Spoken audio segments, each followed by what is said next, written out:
Hey guys, this is a little pre-show announcement. Make sure you go to blackonblackcinema.com, sign up for our premium content. It's a big red banner. You can't miss it. It's $5 a month or $50 for the full year. You get shows like our political show, which is hosted by me and a rotating group of guests, including people from this show and our other shows and voices you've never heard. Also, there's another show called Airing of Grievances that Mike and I host, which is our Seinfeld show where we go through each episode and relate it to our lives and tell really funny personal stories that you will not hear anywhere else on the network. So make sure you sign up, $5 a month, $50 for the full year. Now on to the show. You have no idea the amount of ignorance we're about to get into right now. Sit your $5 ass down before I make change. Come on, prepare, let's reputate on it. Hello and welcome to a brand new episode of Black on Black Cinema. I'm your host, Jay. I'm here with Micah. Hey. Rob. Hey. And Terrence. What's up? All right, so we're back with episode 79. This is The Five Heartbeats. Of course, that's the 1991 musical drama film directed by Robert Townsend, who also co-wrote the film, starring Townsend, Michael Wright, Leon Robinson, Harry Lennix, Tico Wells, Harold Nichols of the Nichols brothers, and Diane Carroll. Before we get started, I do have a couple of 5-star reviews that I would like to read, and the first one is by James Vickers. The title is Fairly New. Quote, have only listened to a few episodes and have enjoyed the humor and information about movies, some of which I did not know about, and has gotten me, a gay white guy, to go see movies that I would not have giving a passing glance to. Thank you, gentlemen. Please keep up the good work. 5 stars. So thank you. Yeah, thank you. I don't think he could be any more opposite of us. Does he live in the Midwest or like perhaps in a foreign country? But yes, a gay white guy. So, it's a big fan of the Listen show. to Black on Black Cinema. Yeah. I mean, it's not like straight black on black, Right. Well, wait, never mind. But Black on I was like, wait, where are you going? yeah, where is this going? Sounds like a video that guy might be into. Yeah, maybe. Rock and roll, dude. The next one this is a little long, but I think it's very good. This is from Jordan Etherton from Canada, the foreign country. Canada. Pronounce it properly. Yes, that's right. The title is one of the best movie podcasts out there. I agree. Quote, hello, I'm a longtime listener and a first-time reviewer, so sorry if this goes a little long. First of all, I wanted to let you guys know how much of an impact this show has actually had on me, especially the last few months. See, I suffer from depression and anxiety, and lately it's been really bad. There are times when I have a difficult time getting up in the morning, but listening to you guys talk about your lives and about the movies you love and the general nerdery has really helped. Both because you're really funny and that you're so honest with each other, and that sense of emotional intimacy is pretty heartwarming. I find that getting out of the house can be easier when you know that you can shut out the world and listen to some familiar voices talk about the stuff you like when things get overwhelming. On the technical front, the podcast is impeccably produced with clear sounds coming from everyone, so it's easy to tell who is speaking. You're also very good at speaking clearly to each other without starting to shout over each other, which happens more often than it should with other podcasts. Cough. I'm not going to say the name of the other podcast because that's kind of fucked up. And I'm also not going to give them credit for anything. And I agree with you because I've listened to it before. Can be quite irritating because it's easy to lose track of the subject. Everyone on the podcast has a distinctive voice and personality, so it's fun to see how all of you react differently, and you can get really interesting and thoughtful discussions, which again is where a lot of podcasts stumble. Finally, the conversation can be hilarious, heartbreaking, emotional, and deeply intellectually stimulating, often all at once. For example, I once noted on Twitter that the discussion about Christianity and women was probably the first time the phrase, quote, wow, this Tyler Perry movie has really created some potent food for thought, could be legit. Fair enough. Finally, I feel that even though I'm a white dude from Canada and you're 4 black guys from Baltimore, I feel like our shared love of movies and comic books and what have you always allows us to have kind of a connection that there is something beautiful about the internet allowing that to happen. So thanks for all that you're doing. P.S. I won't ask you to watch Major Payne. Instead, I would ask you to step into the mysterious world of Black-produced animation and watch the masterpiece of animated cinema, Bebe's Kids. Yeah, I was really thinking we haven't done an animated movie. No, we haven't. And I was really thinking maybe we should do Baby Kids. Okay. Hold Hold on. There's still one more part to this. PPS. Sorry about Ted Cruz. He was a secret Weapon X project to create the most punchable faced man, but he escaped because everyone was too distracted thinking about punching him than actually stopping him. Now, if you ask anyone in government, they'll deny it. But come on, do you really think anyone is going to take responsibility for Ted Cruz? Okay, I think that's everything. Thank you for listening. Stay the course. That's funny. Yeah. I also want to say, as someone that also suffers from depression and anxiety, it's really awesome to know that I'm at least playing a part in helping someone else get through that. So I'm super glad to hear that. Okay. We do have other reviews, but we're going to split those, of course. But we don't like week. y'all. No. Well, you're not from Canada, and you didn't write an eloquent piece. Yes. But we do have at least 2 more reviews that we'll read for next week. So if you sent those in recently, don't worry. We did get them. Okay.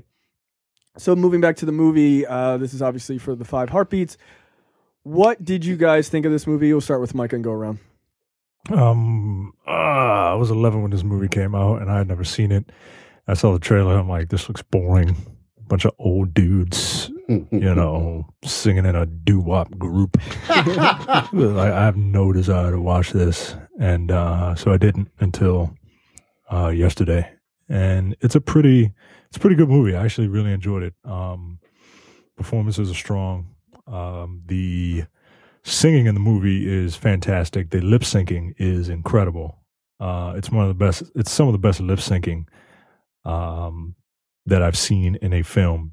Sometimes you watch a movie and then they're talking, and then all of a sudden there's this super overproduced, song that they're trying to lip sync, and it's like they stuck a filter down their throat, and all of a sudden they're singing in a different way. I didn't get any of that from this movie. The performances while they're singing,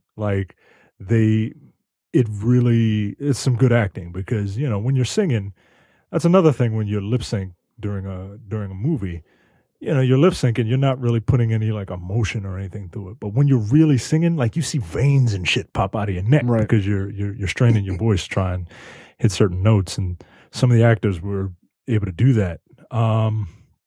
My one biggest complaint about this movie is that it feels too long. The movie's only 2 hours, but for me, this movie felt like it was 45 days. Yep. It is. That's basically what. Yeah, that's what you're saying. There is so much going on in this movie that it just makes it so, and so much of it is just unnecessary, that it makes the movie spans 3 decades. It feels like it. Yeah, that's fair. Mission accomplished? I guess. I don't know. It's literally 3 days. The movie is shot in real time. Terrence? I don't... the music was fine. I enjoyed the music. I don't necessarily think the acting was all that great, personally. A couple people were good. What's his name? Michael Wright. Michael Wright, yeah. Yeah, he was good. Very good. Very believable. Yeah, well, apparently. Robert Townsend, probably the best that I've seen him in. Best that I've seen him. I don't think that's crazy. Next to maybe what was A Soldier Story, but then he didn't do much in A Soldier Story. Yeah. Not really. The directing was fine. It was too long. Or it was 2 hours, but it did feel too long. I don't know. I didn't really enjoy this movie that much. No. This is people love this movie. Had you seen this before? I know. Oh, I've seen bits and pieces of it. Now that I've seen the entire thing, it's the music, I guess, that people love, and some of the performances, and all the music is covered. Yeah. Yeah. So I don't know. I just wasn't feeling it. Rob? I had never seen this movie before, so I started it up. And as soon as I saw Robert Townsend's name, I was pissed. Surprise! I was like, y'all motherfuckers tricked me into watching this goddamn Robert Townsend movie. And Like another one. he still is. He's just not a good actor at all. If this is his best work, it's still just not good. Some of the music was, I don't know. I don't actively dislike this movie, but I don't like it. And it started off like it was going to be a musical. When they broke out in a song in his bedroom, I thought this was going to be a musical, and it wasn't. So that was weird. The on-stage performances were pretty good. Like you said, it was really good lip syncing. Like usually when people lip sync, they don't have the right physical emphasis that the voice has. Right. And they actually did that. However, whichever way it went to do that is great. I really appreciated that. But I don't really appreciate the movie. It was boring. It was 2 hours and it didn't need to be 2 hours. It took me like 3 tries to get through this movie. I would get bored and go do something else for a little while and come back, go watch a couple episodes of Daredevil and come back. It was just, I don't know. I know people love this movie and that's whatever. I don't hate it, but I don't have any intention of ever watching it again. All right. So for me, I probably give it's a solid 3, I think. I had seen this movie before. I think am I the only one who's seen it? You're the only one that's seen it before. Wow, that's amazing. So yeah, I enjoy it for what it is. I agree with Micah. It is incredible. It feels incredibly long. Man. Yeah, it drags. It could have been either better written or, which I thought the writing was fine, though it was serviceable. But it could have probably been cut down to maybe an hour and 45 minutes, hour and a half, maybe. But it's like I think the performances are pretty good. I think the acting from I thought Leon was pretty good. I thought the acting from Michael Wright was pretty good. All in all, I mean, I wasn't like blown away by the movie. Like, oh, it's incredible. I don't have any, like, I don't harbor any sort of like, you know, like, I don't know anything for this movie at all.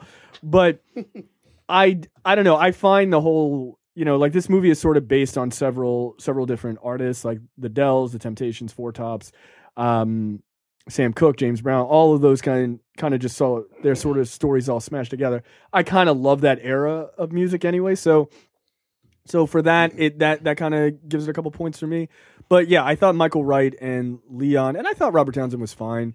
Those are real standouts. I felt like Harry Lennix was like barely in the movie, which is kind of unfortunate because he's such a good actor. He's probably the best of all the actors in this movie, easily.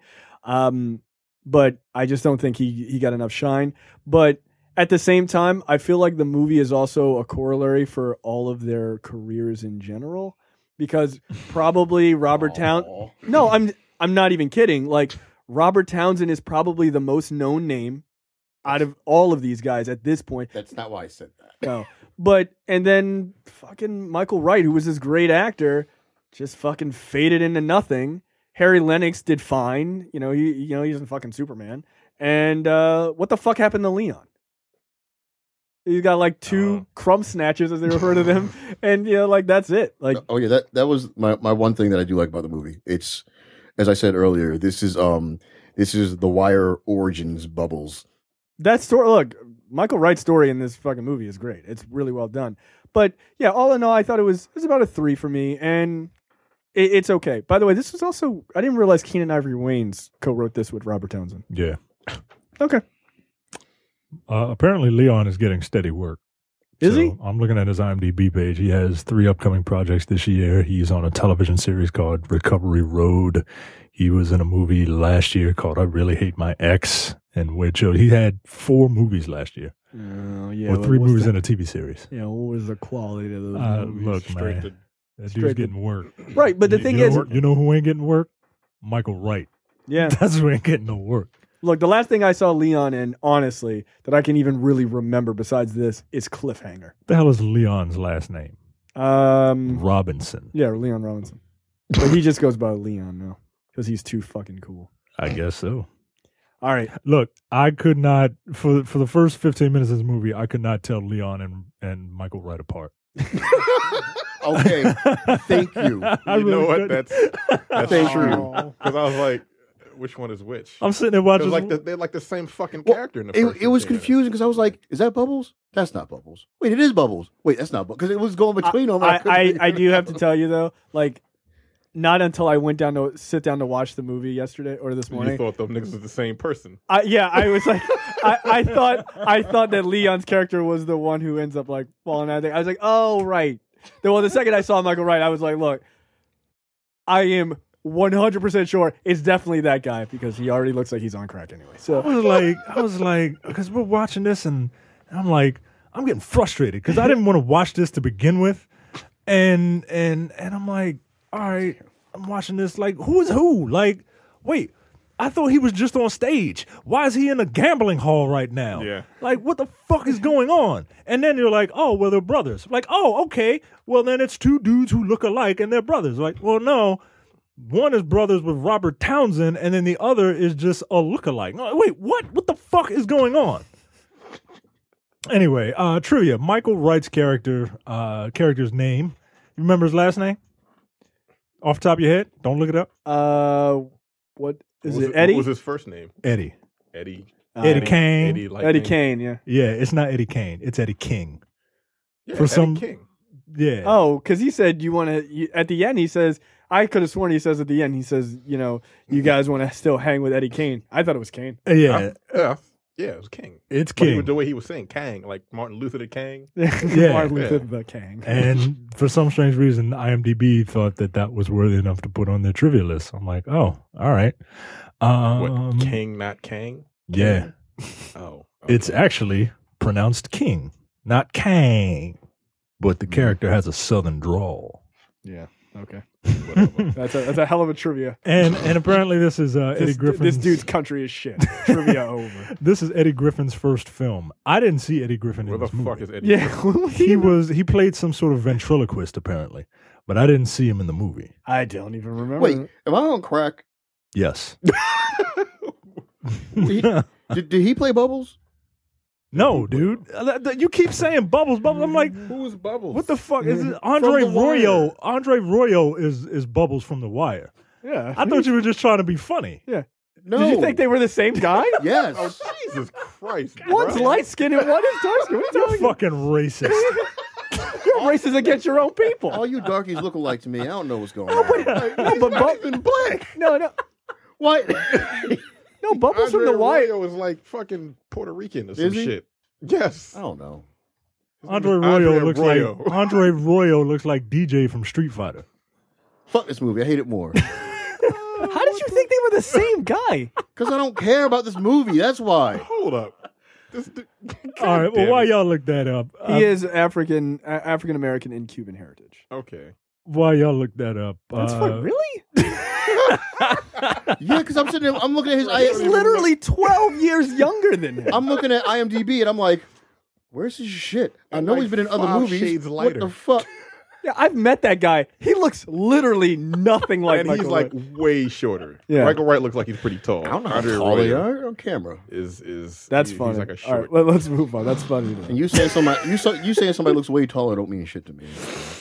That's true. all right, the movie begins in the early 1990s, where Robert Townsend, whose character's name is Donald Duck Matthews, browses a Rolling Stone magazine, and he Gets notices an article questioning the recent exploits of the Five Heartbeats, the Temptations, and the Four Tops, and why the group broke up. I like that they put the Five Heartbeats on the same cover as the Temptations.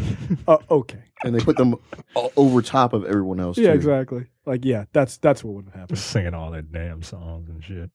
My wife had never seen this, and she was like, I didn't know the Five Heartbeats sang this song. I'm like, because she had never seen it. That's funny. And I'm like, they didn't, babe. It's a made up name. That's Like, hilarious. oh, I thought so. Like, no, you didn't. Yeah, no. That's In a flashback, Duck, Donald Matthews, Anthony Choirboy Stone, J.T. Matthews, who is Leon, Terrence Dresser Williams, who is Harry Lennix, are preparing to perform at a musical contest. They are forced to prepare to sing their both of their vocals and those of other members, since Eddie King and Bobby, the lead singers, are missing. All right, look, these guys, I got that from Wikipedia. These dudes are about to sing, but two of their lead singers are gone. Yep. And they don't really know what to do. We cut to a scene of Bobby and Eddie in a gambling den, and they're cheating, and Bobby gets shot in the leg. And when he gets shot, he goes, "Oh, my one good leg." That shit was funny to me. And then he gets shot again, right? And he's No, like, he gets "Oh, hit my by a other good car. leg." He gets hit by a car. No, I thought he got shot in the other leg. Yeah, I thought he got shot in the other leg. And said, Oh, "Oh, my other good leg." I don't know, there's bullets flying everywhere. It was ridiculous. So after they get away, Eddie jumps in on the scene at the contest and performs with the 5 Heartbeats. I'm not gonna lie, that's kind of a badass way to show up. Like, that was kind of cool. Like, that was actually a pretty decent. He almost got killed, but Well, it's to establish the type of character that this guy is. pretty much. I like Pretty it. I like that effective. They're getting shot and running still. Yeah, I mean, look, he's willing to do what he got to do. Stop gambling before you have to go on stage, I guess. Don't bleed all over the stage either. The group eventually loses to a group called Flash and the Ebony Sparks. Look, hold on a second. I have a real problem with this scene, and because Flash and the Ebony Sparks, look, these guys only won because they were shredded and they were taking their shirts off. Also, dudes didn't have abs in the 80s or the 60s. They didn't know what abs were. Abs didn't exist back then. Everybody was just big. They weren't invented until the 80s. It was soft. It was just a bunch of people sucking in their stomachs and Yeah, shit. come on now. Girdles. Gross. So they lose to Flash and the Ebony Sparks, but the performance still pleased the crowd, and it is noticed by a music producer named Jimmy Potter. Who could definitely play Martin Luther King Jr. in a movie. Yeah, he probably could have. Good. Yeah. I could see that. So we cut to a diner, and at the diner, Jimmy shows up and he offers to manage the group. And to prove that he has their best interest at heart, he promises them $100 from his own pocket if they do not win first prize at another music competition. The very next year, I guess? Was Next month. Next month. Now, okay, I have a question. Apparently, they don't have shit to do in the 60s. So No. they got to have music contests every month. So let me ask you a question. Go play an Xbox, bro. ColecoVision, I think. So when he comes up to them, he's like, "Hey, we can just shake on a deal." No, That sounds so sketchy. like, well, it also sounds sketchy for him. Like, why would you agree to manage a group on a handshake? I'm like, no, you're gonna go and you go write something down, and then maybe I'll sign it. I'm not trusting you. 5 niggas who just like slid on stage after getting shot at. Get the fuck out of here. I thought he was about to be a villain. When he did that, it sounded so sketchy. I'm like, this is the bad guy. Oh. Yeah, I agree until you meet his wife, where then Yeah. he's clearly been fucked over by other bands on a handshake fucking deal. What are you doing? Write Yeah. it down, dum-dum. The hell out of here. I mean, look, I appreciate the fact that there was a time when people would just like, all right, your word is your bond. Get the hell out of here. No, this is not a reggae song. Get the fuck out of my Really? Wow, he could play Martin Luther King. He does look like him, yeah. It's kind of crazy. Looks like an old David Oyelowo. So the next we see we cut to a scene of Jimmy and his wife, and his wife is like, "Nigga, what are you doing?" And he's Yeah, like, she "I was really like- believe in him. I really do." And she's obviously not about that life. We then cut to Jimmy being a creep and placing a letter in a mail slot in a door that he obviously does not, live in. So, and then He's wearing bowling shoes. I'd like to just point. Yeah, I was like, what the fuck? Yeah, he's like literally wearing the fucking two-tone bowling shirt. Okay, I'm sitting here looking at the movie. I don't mean to go back, but if you go back to when he comes sliding in to perform, did he like elbow a chick in the face? Sure, why not? Go back to like 9 minutes and 13 seconds in the movie. Yeah, I'm and watching watch it. when he runs in. Oh shit! Yo, he fucking knocked that woman on her straight on her ass. Hold on, I'm sorry. It's like a mannequin though. Yo, he like fucking like gave her a fucking sickle. Oh shit! That's hilarious. Why? Why is that in the movie? For what reason? You're right. It's like a mannequin. He fucking destroyed that thing. He clotheslined a woman and then went on stage like a boss. Look, sometimes you got to. Like, you know, it's not your fault. Yeah, all right, That's fucking weird. I gotta see that shit one more time. And then, Like I'm sitting there looking like, wait a second. Threw a fucking really NFL stiff arm on his way on stage. I love doing this show because, Like, look, I never would have noticed that. one of us will find something that the other did not notice. Lord. And that's why people are like, what the fuck? Like, He just killed that woman. Yeah, but he was singing so good. Broke her in half. Destroyed her. Like she's paralyzed. They should just bring that character back at the end of the movie. Oh, back in 1963, you damn near took my head off. I want $50,000. Like, what? Roll the tape. That shit was funny. Good. oh man, Anyway, that was sorry. funny. I just had to get that No, shit. that's good, man. I hadn't noticed that. That was worth it. Wow. Yeah. I was expecting like a little elbow to the face, like by accident, like somebody caught No, that. he in the murdered shot. that woman. Yeah, seriously. Whose wrestling move is a fucking clothesline?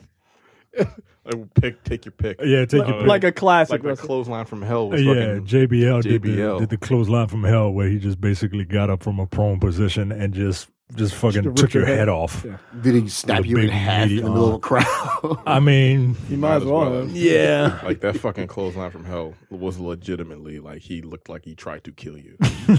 Fair enough. He didn't hold that shit back. Oh my god. So yeah, Robert Townsend is a creep, and he's delivering love notes to. That sounds like some shit you would do. It is some shit that I've done. Oh. We told that on airing of Yeah, grievances. we did. So yeah. I guess I'm the duck of the group. I feel like that's not true here. I feel like there are a lot of similarities between me and Mr. Duck, which is unfortunate for me. That is unfortunate for you. There you go. Because he's kind of an idiot. When he and a creep, because when he puts this, apparently what he's writing is like love poetry, and he's putting it into this So light-skinned fascinating. woman. A pair of He balls. wants to put it into this light-skinned woman. Yeah, well, there you go. And the Trying real light-skinned woman, you see her read it, and then you see her go into the car of, like some dude. I thought that was Harry Lennix. Like all these niggas look alike. Look, when you get your hair, was it like Fried, fried, dyed, dyed, laid to the side? laid to the side? You all do look alike. I was like, what the fuck? Wait a minute. What? Okay. So after a more polished performance, the group still loses, and Jimmy ends up paying the group after the owner of the club expresses a desire to hire them. They agree to let Jimmy be their manager. So yeah, Jimmy kept his word, and the Five Heartbeats were like, "Wow, this dude really kept his word. We trust him to be the manager of our group." Jimmy brings in Ernest Sarge Johnson to be the group's choreographer, and we have a little scene of Harry Lennix doing some really, really bad dancing. And Sarge, who is like this little dude, Can we skip back just a quick second right Yeah. before that scene? So Eddie goes home Yeah, at I one was point. about to say the same thing. Yeah, so Eddie goes home at one point, and he's all excited because they got signed to this contract or whatever with the club, and his parents are out there, and his dad is the most crab in a barrel ass dude of all time. He's like, "You ain't shit, and you ain't shit because I ain't shit. You ain't never gonna be shit." I was like, God damn, like, is this what it was like in the '60s before like positive parenting came around in the '80s? God bless. And Well, then, is he drunk right there? I think he is a drunk. This is some of the worst acting I've ever seen. Oh, Yes. it's in not my good. entire It was life, and I so burst bad. into fucking laughter. It was the "you ain't gonna be shit" was bad enough, and then he was like, At the end, it's like, I don't want him to be like me, and I'm like, what the fuck is happening? I love that. Is he boy. donkey brained? What's going I on? just want him to be a better man than me. I mean, but that's so funny, and I burst into laughter. Because it was fucking terrible. It was so bad. Like, it was like, you should have clipped that shit out. that's So a goddamn terrible. that's a lot. Honestly, guys, I blocked that out. Like I really did. That's why I skipped over it because I totally forgot about it. I was mad because I was still mad about Robert Townsend being in this movie at all, and then that happened, and I was just upset. That's a line of thought when it comes to parenting. Like, Yeah, I think so. To temper expectations and curb enthusiasms. To look, just I mean, you've said that on the show. That you, That's why I'm speaking on it because I am aware. from a point of authority. I don't know. He's never been like, you ain't never gonna be shit. But he was Oh, like, I believe that's what he maybe. said. You ain't gonna be shit. Wow. No, he never said that. He said, hold on. I don't know about this art shit.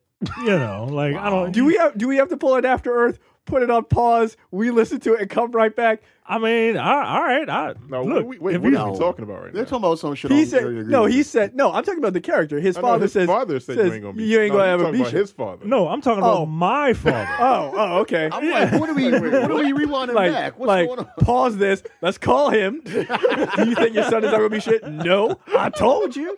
You know what? Okay. As- I'm assuming. As much as I hate That shit would be hilarious though if we did. Just As call much your as I hate dad that- live on the fucking show. No, nigga, you ain't going to Nah, I be knew shit. he wasn't gonna be shit. Like, Still ain't shit. like, oh, damn, dad. As much as I hate my father, and I know that he's a piece of shit, I do remember when I was a little kid, I idolized him because he was my father, and I was Right. stupid. Yeah, you ain't no shit. And I swear, one time I said, I want to be like you when I grow up. And he said, straight, I still remember this, he's like, I don't want you to be anything like me. Like, oh, God damn. And Okay. that stuck in my head, and it took a long time for me to find out why. But I get it now. Thanks, daddy. No, I knew I was better than my father at a very young age. God damn. my father never told me I wasn't going to be shit, though, Micah. Mine didn't either, Rob. Again, should we just call him? Yeah, I'm sorry. I thought you were saying, I was like, Yeah, no. but you know what? It works better to think that your dad would actually. I thought you were going to stop it, dig up an episode, Be like, wait find a a minute. line. Yeah, I was like, what the fuck is going Like, did on? I ever say he said that? Let's go back. So after a rigorous training montage, Sarge and Jimmy feel that the Heartbeats are ready to perform in a larger competition. I hate to stop you again, but this part with the like, show me your moves, I'll show you my moves. Look, I know the scene is supposed to be, So oh, ridiculous. look at Harry Lennix, he's trying, and look at this old guy, he's got like way better dance moves. The old guy, the Sarge's dance moves are the worst I've ever seen. he's tap dancing. Sarge Yeah, but it was awful. I mean, the Sarge looks like he was having a spasm. At the end Yeah, of that I'm thing. sorry, it was not good. Like Have you- the beginning, I'm like, all right, and now he's like, Have you ever seen two drunk guys in a club have a dance off? That was basically what this was. Like I've seen it. I have It's not. hilarious. Look, I thought Harry Lennox's dance moves, while cheesy as fuck, they worked better. Like, I mean, just No, I they don't worked think better. either one. No, I don't think either one. one, but like, what? If I'm gonna have to do one in front of a crowd, I'm going with Harry Lennox. My thing was 100%. this nigga's tap dancing. Like, I'm not doing all that shit and singing. Right. Like Harry Lennix was doing, like, we're doing steps and we're gonna be singing in between the steps. Right, because I'm it's five of flat those out- motherfuckers on stage. and it's hot. Here's my Nigga, here's air my conditioning problem. hasn't been created. Here's yet. my problem with this. It was like, show me your best moves. I'm like, what you just did, whatever the fuck that was way worse than what you already showed on the stage in the movie.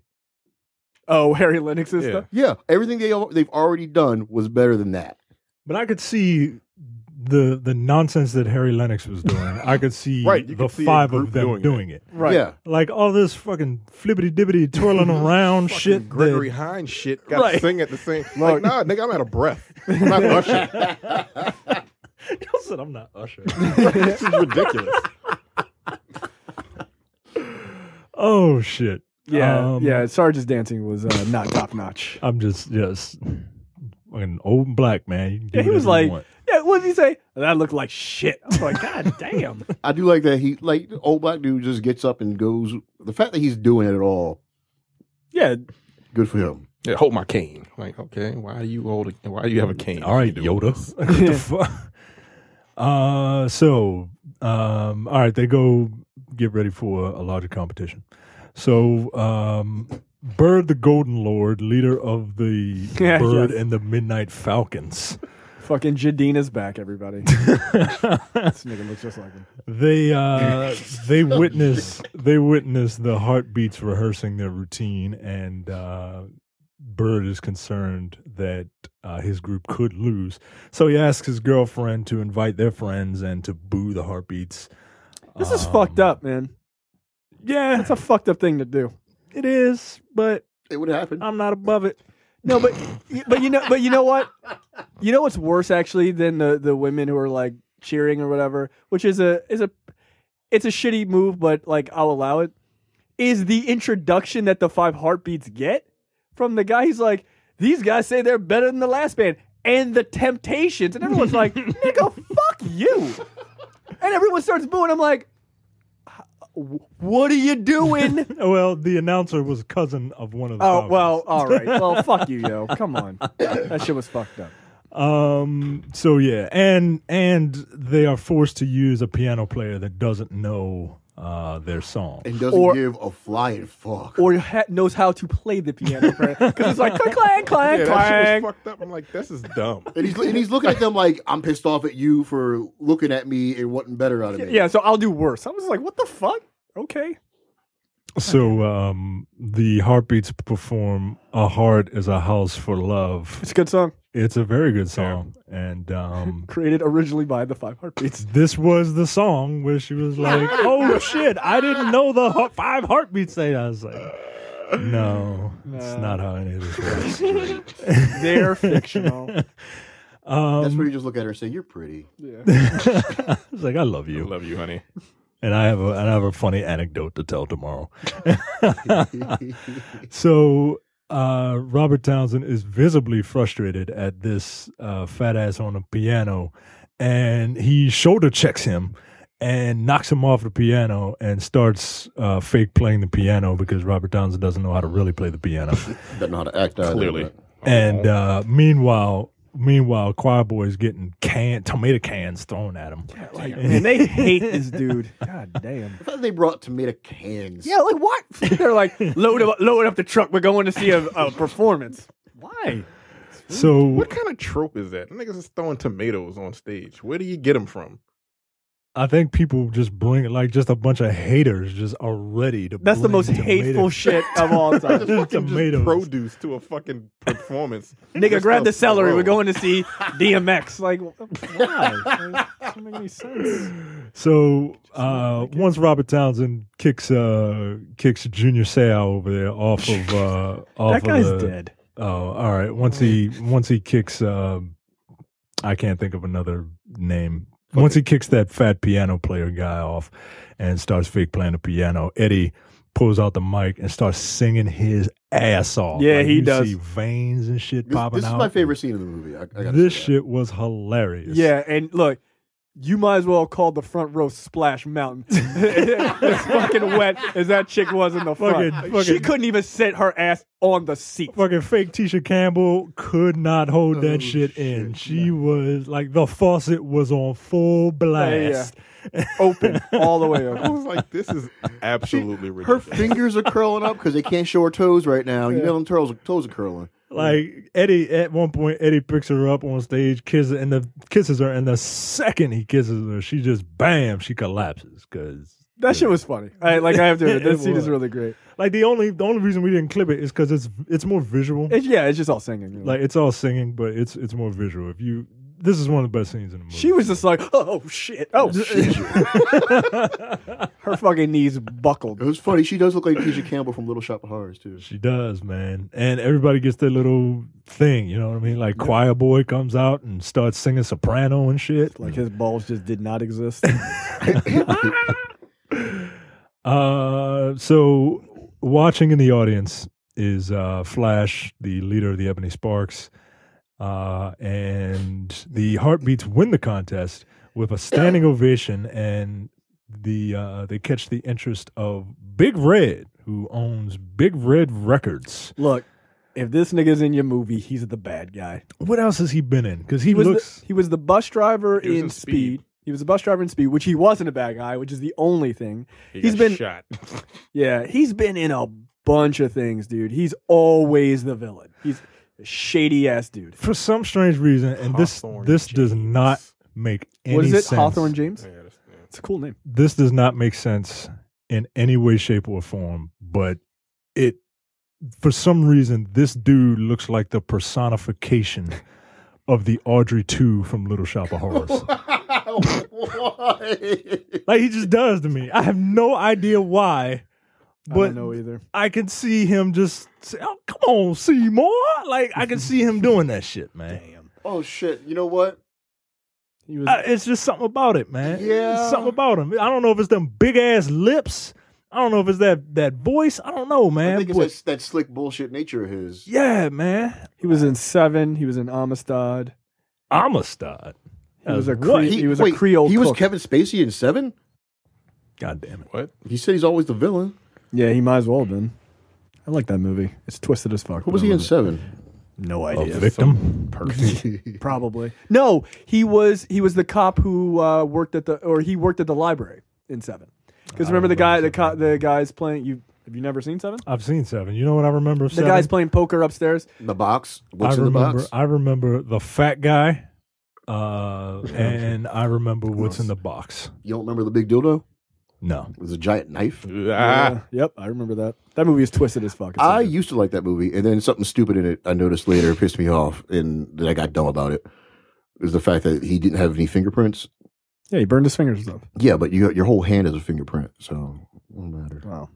I think you're being way too technical about a Yup. fake movie. I told you I got stupid. Yeah, but that dude is Hawthorne James. Is that his name? Yeah, he's always a creepy dude. And Look at them lips. Look at them lips. you tell me that them lips don't look like him in this movie. I'm Talking about Audrey lips. yeah. The Audrey lips, man. you guys are mean. Oh shit! So That's funny. hilarious. It's so funny. You guys are mean, man. Hawthorne James is a stellar looking person. Yeah, he looks like a big ass piranha plant to me, man. I don't know what to tell you. So they meet Big Red. He's not wrong. Big Red offers them a deal, but Jimmy and his wife Eleanor, who are aware of Big Red's corrupt operations, decline. Next, we get a quick gag scene between the brothers. So what they would do is, we see a scene earlier in the movie of Robert Townsend going up to this girl and saying, rapping to her like, hey, my brother over there, he really likes you, but he's kind of shy. So why don't you give me, and then we cut to, Leon's character, and he's like, I'm shy. And Robert Townsend ends up getting the phone number for Leon. So this scene is the reverse of that. We're like, hey, let's do the shy guy thing. So Robert Townsend looking his most Robert Townsian-esque. Yeah, it's unfortunate. And they got Leon over there, and Leon is like, yeah, that's my brother over there. Like, he's kind of cute. Yeah, he's fucking retarded.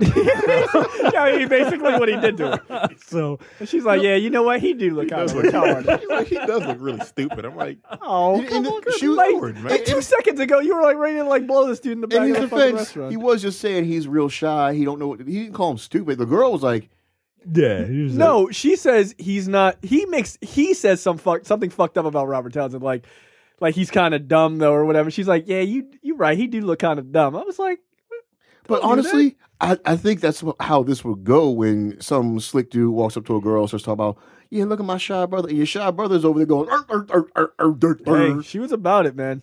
Leon fucked him over, dude. He did. He fucked him over, and like he didn't just fuck him over. He fucked him over, and then went and fucked the girl who wanted to have sex with him, which is even worse. I just thought it was funny, man. Yeah, it's a hilarious I just scene. thought it was Well, funny. but he gets payback because that girl's husband or boyfriend comes up and he's like, I gotta fight for her love every day. And he was clearly going to kick Leon's ass. And he was like, Robert Townsend's like, right this way. Go ahead. Robert Townsend follows him with a big smile on his face to watch him get his ass beat. Good. Sometimes you got to get the shit daddy and learn a lesson. And then comes the musical scene, which was really weird. Yeah, cut to Duck trying to write a song with his little sister, and then they break out in the song, and they break out into a full song. Yeah, Like, this It's is like this, a 5-minute song. That's why I thought this was going to be a musical at this point. something that didn't need to be here. Something that just did not need to be here. it could have started and then ended. Here's 5 minutes of this movie that just could have been taken out. It could have been like 45 seconds. Like they Right. could have started singing and then just fade into the next scene. So next scene, the group, while searching for a record company they can trust, they find one, but they only find ones that will sign. They find some. The group searches for a record company that they can trust, but the only ones that will sign them are white operated and insist that their songs be covered by a white group. Here is a clip of said interaction. I love this. I love this record. I mean, it is hot. It's the sound. You know, the sound. Negroes. You guys are geniuses. You're brilliant. I got one little problem. I don't think this song is right for this group. But I got a group that I think would be perfect for this song. Hold on a second. Marsha, send in the 5 Horsemen. You're going to love these guys. They're great. Let's show them who the horsemen are, guys, huh? Yeah, we got soul. Hit it. Ain't got no money. Whoa. Ain't got no fancy car. Whoa. Don't live the life of a millionaire, Jack. Whoa. Or a movie star, Jack. There's nothing in the world that I could possess to equal your love and your tenderness. Contract looks okay. Good, good. What about publishing? Jimmy, yeah, that's good. Yeah, all right, publishing, yeah. Well, we can talk about it. We can talk about that, Seymour. And this number of options. You know the business, Jimmy. I'm sure your contract with these boys is for a long time. I trust my boys. Right? Then what's a fair number of options for you? I'd say 6 one-year options. Well, sounds good to me. I'll have Sheila change it right away. Any other changes your lawyer would make would probably be minor. So do we have a deal, Jimmy? Come on. We have a deal. Yeah, yeah. Okay, so can we officially say that Red is the Suge Knight of the 1960s doo-wop band? Well, considering what happens later, yes. I feel like I feel like he was inspired. I feel like Suge Knight was inspired by this movie for his record tactics. Can I go on record as saying that group of the whitest white dudes with their varsity sweaters sounded damn good? Yeah, they did sound good. They did sound good. They just sounded white as fuck. Like, They just, I ain't got no money. Yeah, you do. Get the fuck out of my face, man. Like we got soul. Like I need you to not say that. That shit was funny though. Like the lead singer of the Horsemen, his wig looked ridiculous. It's like, dude, come on, stop it. So, as you heard, Big Red makes a deal with Jimmy and the 5 Heartbeats to sign with Big Red Records. Next, we cut to a scene where Duck goes to meet his crush, and he admits that he's the creep that's been leaving a bunch of poetry in her mail slot. Meanwhile, her mom comes along and is like, "Oh, I was waiting for you." And she goes away, and she comes back and hands him a box for the Salvation Army. He's wearing a big red jacket like a fool. Yeah, he is. He looks like a jackass. A lot of colors, man. She looks 12. Thank you. That's what I was gonna say. She looks young as fuck, dude. It's like it bugged me when I saw that. I was like, dude, what? But I mean, obviously, she's supposed to be roughly his age. But when they try to, I think so. Like his character's age. But No, I mean, how old is he supposed to be in this movie? my guess is like late teens. Yeah. Maybe. or maybe even like I think so, man. Oh, Get the hell out of my goddamn face. Your face was perfect right there. It's like 48 years old, Robert Townsend. I'm in high school, guys. Not I mean, because at all. in the 90s, Mid-20s. in the 90s, he's like in his 50s, right?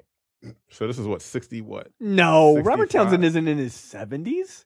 No, in the 90s in the movie. Oh, in the 90s. Was it the 80s or the 90s? In the 90s. In Yeah, the it's the 90s. 90s. End of the movie. I mean, Yeah. the beginning of the movie was the 90s? Yeah. I think so. That's supposed to be in the 90s. It was like What, like 1990 or something like that. Okay, so that's And then the movie spans 30 like years. 30 years. So, all right. Yeah, he's like 20, early. 21. I figured he was like just I out of thought high he was school. like 20 in his early 20s. Still, this bitch looks 12. And Yeah, that she shit looks is young illegal. as fuck. She does. Well, this is what happens when they try to young up older people, especially women. It's like, let's give her pigtails. Yeah, that's not. Put a little bow on her hair. Yeah, So like it was schoolgirl like outfit. Michael Wright 15 years older than these niggas then? Because if they're Michael- all supposed to be the same age, that shit ain't working at all. Look, Michael Wright has seen some shit. Okay, that's why he looks old. Michael Wright was their fucking high school math teacher. Joined their band. Like, get the fuck out of here. So we cut to a scene. We cut to a scene of all the Matthews children who apparently all share a room. Yeah, They all share a bunk bed. And they're right, and there are like 8 of them. And they hear their song. They hear the 5 Star Beat song on the radio, and everybody comes in their long johns and stocking caps that are actual stockings, like pantyhose. Yeah. On That's their how you. heads. That's how you get waves, gonna nigga. say- Look, I understand. I was gonna say, hold on. You The never, visual is just amusing yeah, to but me. okay, the long johns or whatever, but you never wore. I wore pantyhose do on your rags, not pantyhose, not like long pant. No, because we buy do rags. We buy. No, shit I like when I specifically was a for kid. that. I definitely had like my mom would cut like an old pantyhose. Or whatever. When I was a kid, yeah. Would you absolutely. cut? She would cut them down. Yeah, she would. I to wouldn't make it wear look like I a wouldn't- hat? Yeah, I Right. wouldn't wear. So it wouldn't be like someone just Like- stuck a fucking pantyhose Yeah, on your on top of your head. head. Yeah, so- Oh yeah, but but yeah, they definitely use. but it. I want That's to get. all I'm saying. I want to get back to you being too good for that now. What, wearing pantyhose on your head? Yeah, I am. I wear do rags. Also, by the Get way, outta here. also literally the blackest conversation we've ever had on this show. I love that everybody was like, "Wait, you used to wear pantyhose on your head?" Yeah. Because nobody wants to jump out there and be the first one and the only one. Like, oh man, I didn't. I Really? didn't do rag. No, I didn't wear. Right, you had a do I rag. did have a nigga, do-rag. fuck you. Like a man. All right, Yeah. fuck that side of the table. Yeah. Sorry. Rich ass motherfucker. Oh, you can afford to get a do rag. Better use your mom's old pantyhose. Try to get these waves. Get out of here. But then again, I didn't have waves like that. I usually Like, had, but a no, fucking it wasn't high-top even. fade It wasn't and even shit. so much for the waves. Like, what would you put? What's the fucking stuff that comes in the orange can? Murray's? Yeah, Murray's. Yeah. Put like Murray's in your head and you fucking put that on. Waves, Yeah, are, for waves are waves. too much trouble, yo. They're I really never not. had waves. I used to have waves. They're a pain in the fucking ass. No, I never had that. Fuck all that. Just cut your hair. Now, Hippie. is this black Yeah, or well, my is hair chicken grows math back, blacker? and I put a do. I think it's equally as black as the chicken math story or conversation. It's equally as chicken black. You can't have a wing plus a thigh, nigga. That don't equal a breast. Fuck out of here. So we cut to a scene where the group decides that they're getting ready to go on the road. We see a scene where Choir Boy's father is concerned that he will stray away from the church. He's like, "Oh, you can't serve 2 masters. What the hell are you doing? You're supposed to do what I tell you and Church only. live church on church on church on church." Now, I will say this. One of the things I liked about that scene is Black Mama's always looking out for you. She was just like, nigga, go get that gold record. Like, she didn't give a fuck Right. about that. Like, yeah. Church, yeah. You're dead. I know. Reverend. Anyway, you better go get that money. Like, look, go live your life, boy. Bring me a gold record back. Yeah, see? And don't come back until you do. Yeah. See, Black Mama's looking out for you. Always do, man. They do. Let's see. Also, his black ass father's got that fucking strong ass part in his hair, boy. Woo, I used to have one of those. I used to cut that shit in at the fucking barbershop, and you're like you use your fucking Murphys and you fucking brush that shit. Yeah, Like you're part in the Red Sea. yeah dude, come on. Yeah. Don't act. I Look, know what you're talking don't you two niggas don't you dare act like you ain't have a fucking part back in the day. I have a fucking picture on my Oh yeah, Facebook you page. do. Yeah. Yeah, your shit was I have a like fucking Sarah's got a high top with a part in it. goddamn right. It was like Moses was living right next to Terrence's house. He will be fine. That's funny. Go ahead. So on the road, the travel is marked by racism and poor living conditions. Then in one scene, the guys are pulled over by the cops and for no apparent reason and have all their stuff searched. This is demoralizing. One of the cops says, "So you boys are a singing group? How am I supposed to believe that? How about you start to sing for me?" And then, they do the opposite of what Terrence would do, and they start singing because they don't want to get beat up and or shot. I like that you put the letter R in boys. You said bars? Mm-hmm. Oh, that's my southern white racist cop impression. Yeah, I mean it's not that far off, honestly.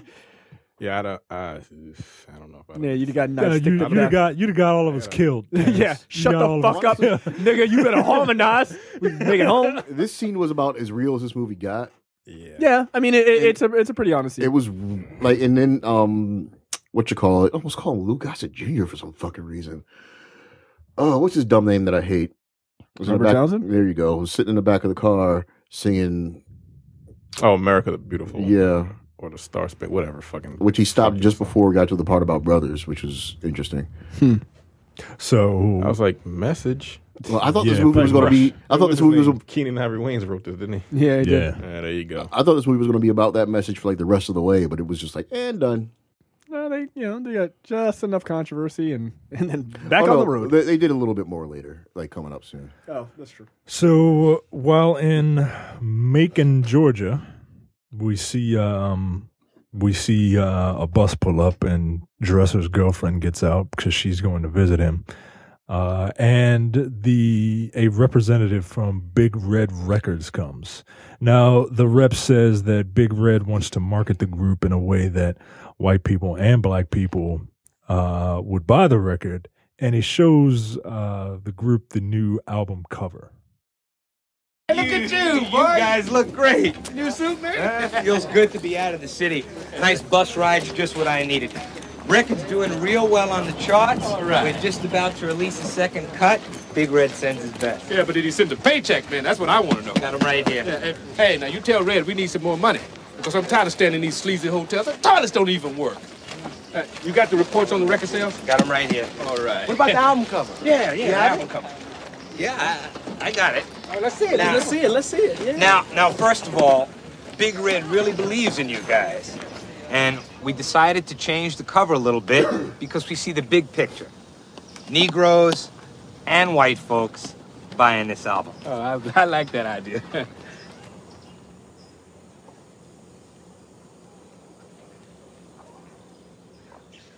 Let me explain, okay? Everybody's gonna know who this group is.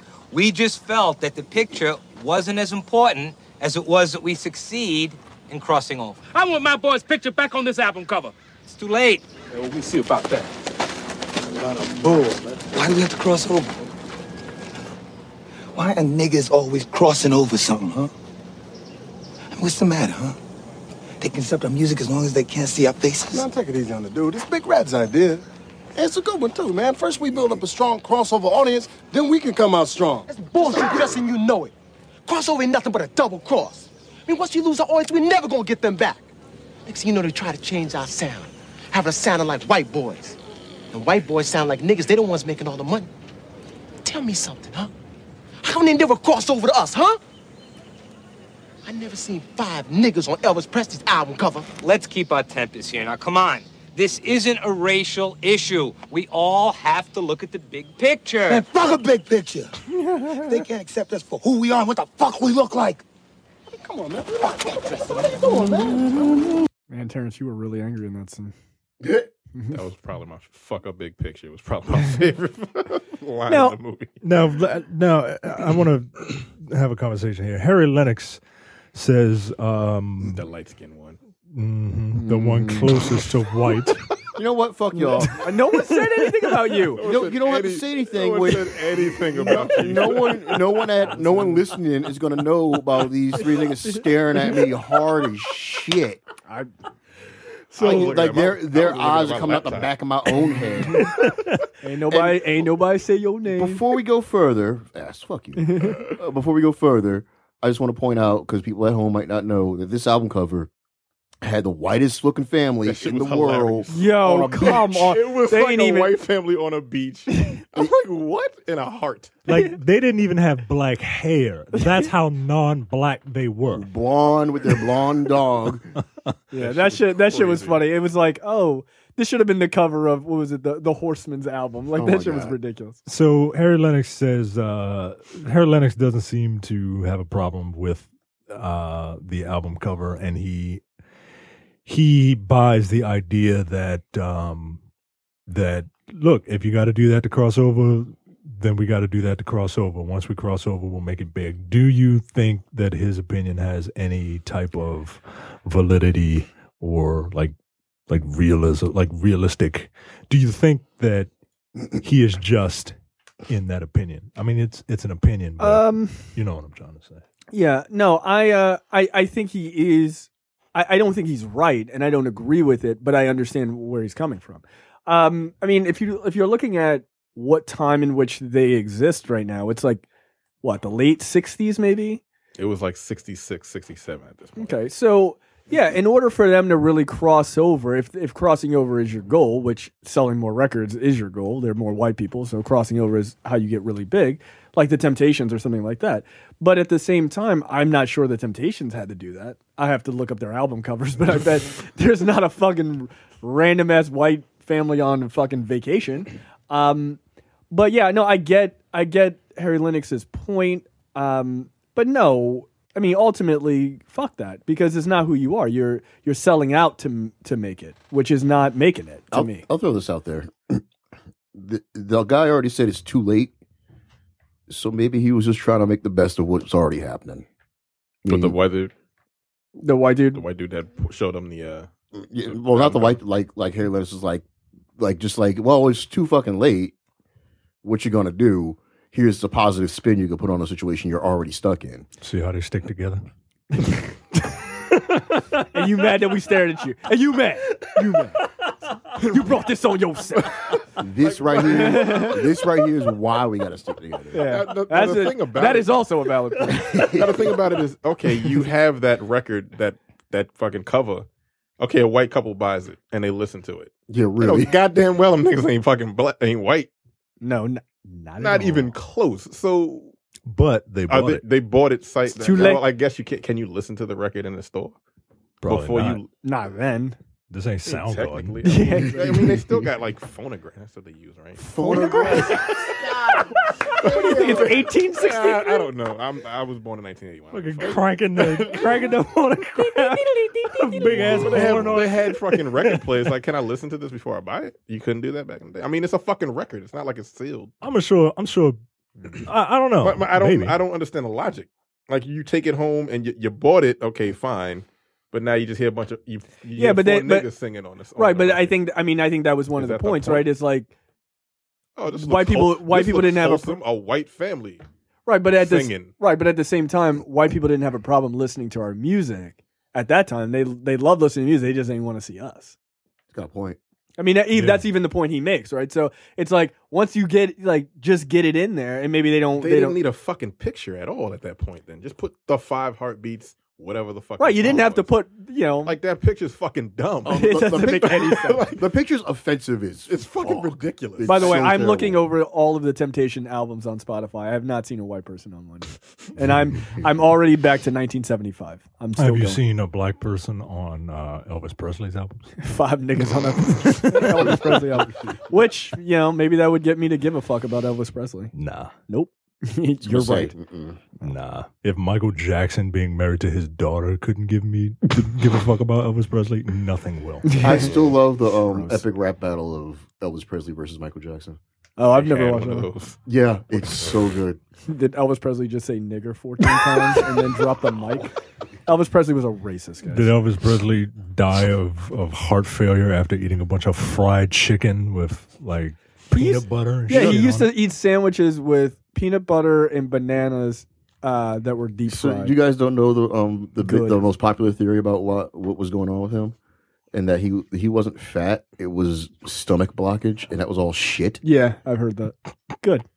Gross. Look, somebody telling me that Elvis Presley died, period, is one of the most amusing things I've ever heard. So what do I give a shit? I don't. What? I don't care. Elvis Presley died. That's hilarious. Yeah, I know. He had a couple of hit tracks. Big deal. So did Biggie. Fuck off. So someone's gonna send us a letter. How dare you talk about the king? The king is a thief. With Martin Luther King? Yeah. All right. That's the only king I recognize. What the fuck is he? Unless you're talking about Jerry Lawler, I don't really give a shit. So after that, we cut to a scene of the guys just talking, and Dresser finds out that his girlfriend is pregnant, and he doesn't seem to be handling it too well. He ain't too pleased about that. So the group is going through a lot of problems, like the Matthews brothers fighting on stage. What kind of shit? That is some immature. My god! And look, this did not. I don't really think any of this needed to happen, right? But Robert Townsend is like, "I'm tired of you wearing my clothes, bro." And the first words out of my mouth to my wife were like, "Don't they know they have a microphone in front of them?" Like, and they're singing in harmony. So if 2 of the 5 parts of the harmony drop, like, you're gonna hear a noticeable difference. Well, and not only that, I'm tired of you wearing my clothes. Like, but nigga, you're all right. You're shorter than this nigga. No, but it's like it's just fit them. But it's ironic because they're all dressed alike You're in that wearing particular uniforms. Yeah, they're uniforms. My It's like one army guy like, tired of you wearing the same fatigues I am. Like, yeah, we're on the same team, you idiot. My thing is, You ain't gonna be able to fit how the is shit. how is this happening on stage? How is this conversation suddenly popping in your head on stage? Why now? Right. Why not backstage? Like, these kind of, like, them getting into a fight over who was out of harmony on stage or something like that, and then it's like that sparks some other shit that was already there. Right, that would make sense. But not using my toothbrush. Like, what the fuck? Where'd that come from? Dude, we're trying to sing I Got Nothing But Love for You, Baby. Can you shut the fuck up for 4 minutes? So the after the fight, the manager is like, well, maybe we can use this to our advantage. And then you see a scene of them at a different venue arguing about, the same clothes, and all of a sudden they make it a bit that, oh, well, now everybody's gonna rip their clothes off. Yeah, they all have NBA tearaway uniforms. Right. Wearing a bunch of hideous, over the top fucking silver suits. They're wearing aluminum foil jumpsuits and powder blue butterfly collared shirts.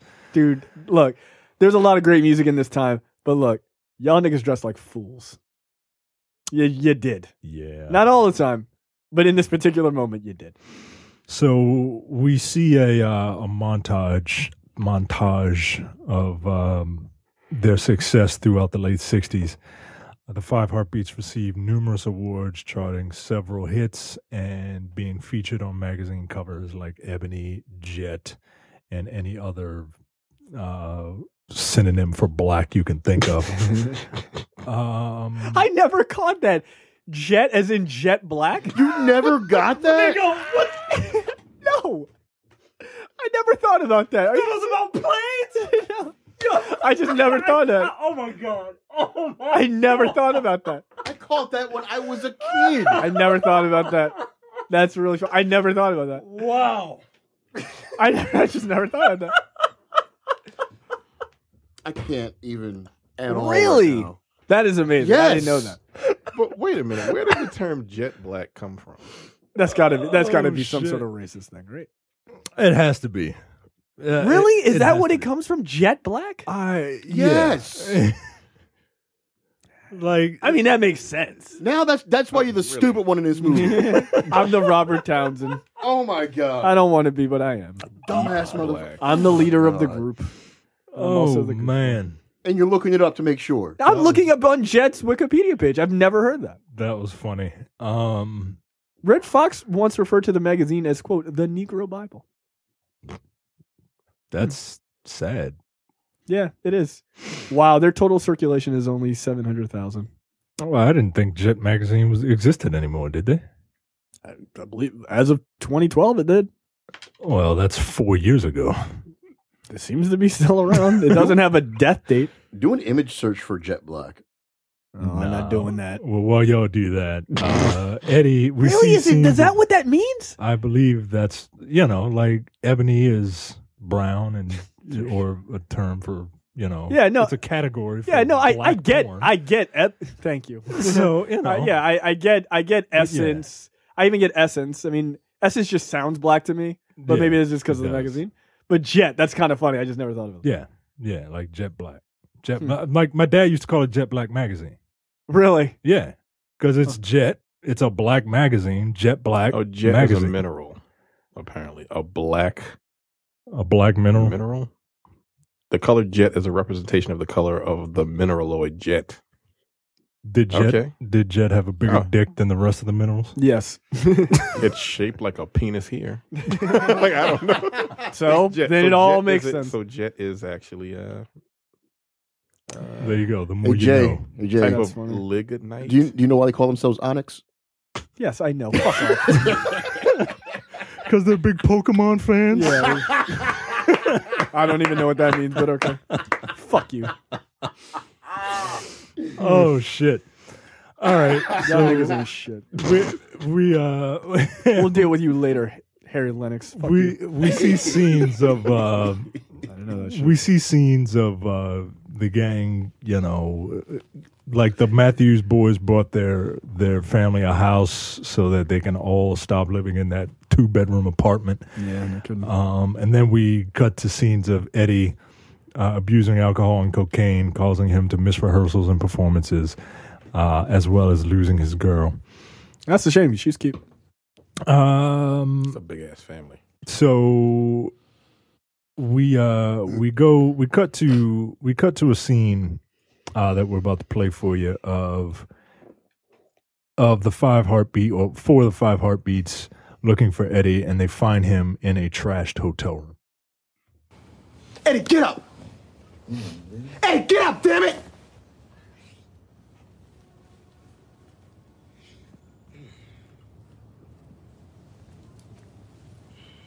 Eddie, get up! What is this shit?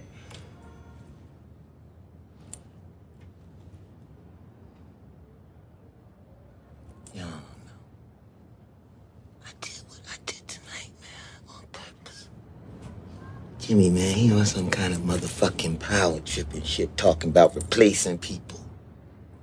I just wanted to show that motherfucker what time it was. You left us hanging because of some shit between you and Jimmy? Jimmy, man, he don't know, man. He just think he know, man, but he... Come on, Eddie, that ain't got nothing to do with what we talking about, man. We talked about this drinking and drug shit before.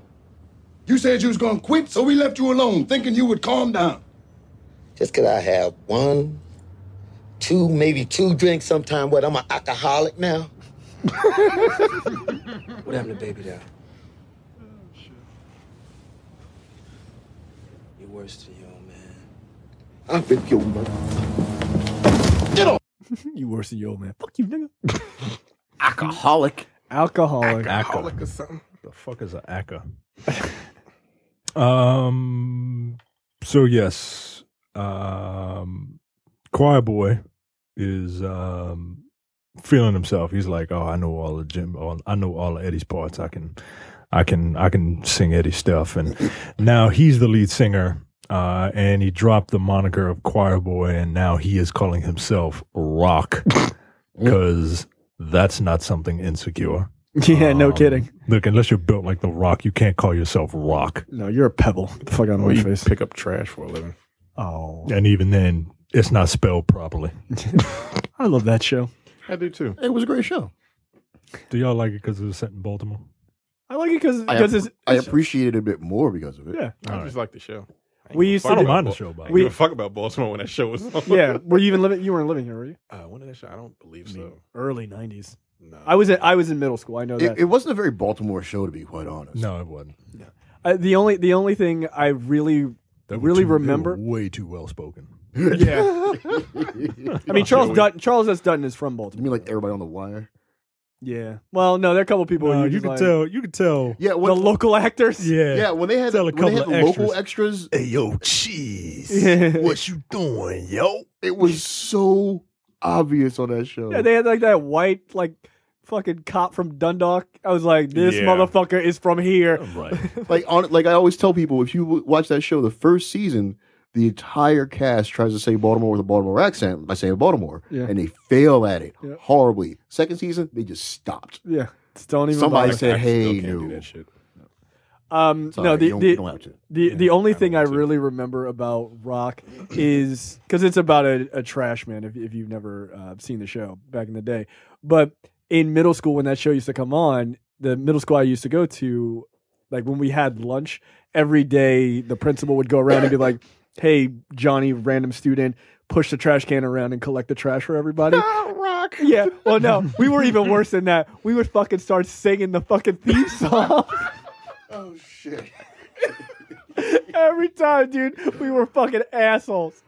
Like, Yeah, like whoa, whoa, whoa, rock. Like every time. That was hilarious. that I will literally never forget that. That shit was so embarrassing when you got a picture like, oh, That's shit. so son funny of a though. bitch. That's funny. fucking funny. Yep. Jesus Christ. Kids are fucking assholes. So, Choir Boy, who is the lead singer and now calling himself the Trash Man, is feeling himself. And he is becoming more like Eddie, very subtly. Problem is, like, he's ugly, so he can't really be Eddie. You know what I mean? No, he's like a fucking country good old boy. Eddie wasn't necessarily... He wasn't necessarily good looking, but he exuded he exuded a certain confidence that, you know, this Rock ain't never gonna get. Like fucking truth. And and much like any gold digging ass woman, Duck's crush starts taking a liking to him. Now that he's kind of famous. Yeah. Look, man, don't fall for that shit. All of a sudden, hey, you writing any more poems? Bitch, get out of my goddamn face. That's the first thing. I'm like, really? Right. She wasn't even like, she was so fucking transparent. Right. She might as well have gotten contacts with dollar bills in them and showed up at that party. Get out of my face. Stacey Dash in this scene. Oh. Yeah, she acted like it too. Big dummy. We see a scene where Bird confronts Big Red about his royalties and questions Red. I feel like that wasn't a good on idea. his books. Man. And Jadina, you done fucked up. The only reason I didn't clip it out is because it's a lot of like yelling and screaming and shit. But Big Red, he hit that proceeds, nigga with a thunderbolt. Like he hit that nigga so it sounds like he hit him with Mjolnir, whatever. How the fuck you pronounce that shit? I'm like, what the fuck is up with these sound effects? No, I thought he was shot. The sound like right. I thought there was a gun, and then he just kept hitting them. I'm like, what's all right? He beat the brakes off. I mean, this is one of the best. This is one of the best beatdowns I've seen in a long time, man. Like, excuse me, ladies. Yeah. He's all like happy to be like kicking his ass, and not only that, but he's like, you watch slowly as Red's hair just goes from like fucking laid to just out of fucking control. The crazier and crazier he gets. This dude is stepping on his chest with the toes of his shoes, choking him. I thought he was about to die in this scene. Tears this dude's pants like that. What the fuck? Right, split his pants. Yeah, dude, that shit was real. That shit was not in the script. I guarantee fucking to you. They was like, roll, just keep going. Oh shit! So they dangle Bird out of a high rise window, very Suge Knight-esque. And Bird is like, it's all good, buddy. I'm all right. Just bring me up, man. Look, that's just terrifying, dude. Like, I would never want somebody to. At first, I was like, I couldn't remember. I was like, did they mistakenly drop this nigga out? Did they drop Jadina out of the fucking window? Like, are they gonna drop him? Because this is fucked up. So after this scene, we get a scene between the two brothers. Basically, JT is like, hey, I get tired of fucking all these women all the time, man. It's so difficult. My life is so hard. I'm singing and I'm dancing and I'm shucking and jiving for this free pussy that's getting thrown in my face, and I just get tired of it sometimes, man. Way to frame it, Micah. I mean, it might as well have been fucking framed that way. Bitter man. And his brother's just like, well, you know, it is what it is. You know, his brother's like, you could have my life, right? And ain't nothing getting thrown at me, but a couple of fucking tomato cans. So they make some sort of pact. It's like, well, you know, love happens when it happens, and you know, let's name our kids after each other. Whoever's the first one to get married. No, I'm not naming my kid Duck. Fuck off. It's not a deal. So next scene, Eddie has become paranoid and signs a new deal with Big Red, who tries to buy Jimmy out of his contract. Yes, and that scene would be really interesting to listen to in 1 second after I fucking pull it up. Sorry. Too busy contemplating colors over there. Trying to figure things out here. All right. Nope, that's not the right one either. Hey, dum dum, get it right. Yes, exactly. Hey, Eddie. Jimmy, I wanted to talk to you because I think it's time for some changes. I think you've done a great job with the boys, but now I think it's time for the boys to have a more experienced manager. What's the joke, man? It's not a joke. Where's the laugh? And what the hell are you talking about? I'm talking about buying you out. Are you out of your fucking mind? Profanity's funny to me. I have a contract on Eddie.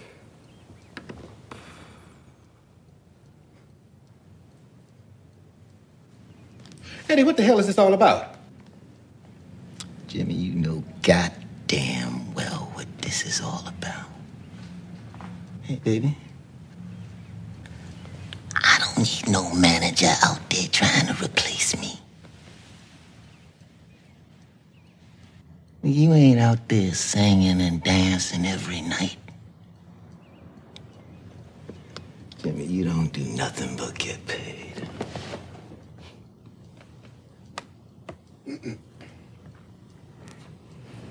Same old Big Red. You're not taking the heartbeats from me. Now, Eddie is the heartbeats. The other guys can be replaced with anybody. You know that, Jimmy. Besides, the other guys can't go anywhere until they pay me for the cars and the clothes. And I got an even longer list of expenses. Studio time, promotions, your expense account. So you see, you really owe me, Jimmy. You trying to muscle me? As a friend, I am trying to put some money into your pockets. Look, I'm not Bird. You can't dangle me out some window and expect me to go away. No, I'll take your ass to court first. And I'll talk about all the warehouses where you used to press bootleg records of your own artists. Your 2 sets of accounting books and a long list of DJs taking payola. What kind of plans did Eleanor make today? Eleanor.